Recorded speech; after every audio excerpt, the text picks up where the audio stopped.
విజయ్ గారు విజయ్ నమస్తే విజయ్.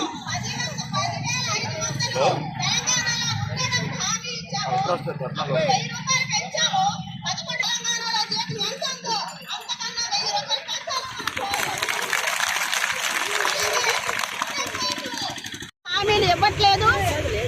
ఒకవైపు మేము శాంతియుతంగా సమ్మె చేస్తుంటే సెంటర్లు తాళాలు సచివాలయ సిబ్బందితో సెంటర్లు తాళాలు బద్దలు కొట్టి ఈరోజు సెంటర్లలోనికి వెళ్ళి వాళ్ళు సామాన్లు అవి సరుకులు అవి తీయడం జరుగుతుంది.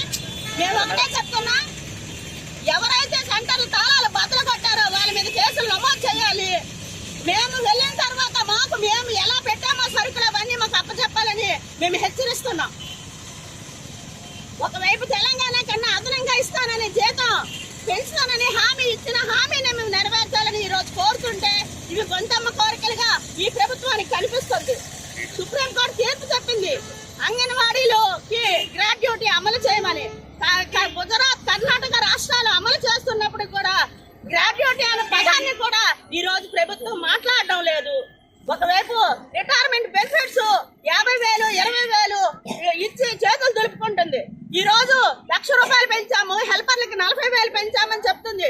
అది ఎంత మాత్రమని ప్రభుత్వాన్ని మేము నిలదీస్తున్నాం. మేము రిటైర్మెంట్ బెనిఫిట్స్ వర్కర్ కి 5 లక్షలు, హెల్పర్ కి 3 లక్షలు ఇవ్వాలని మేము కోరుతున్నాం.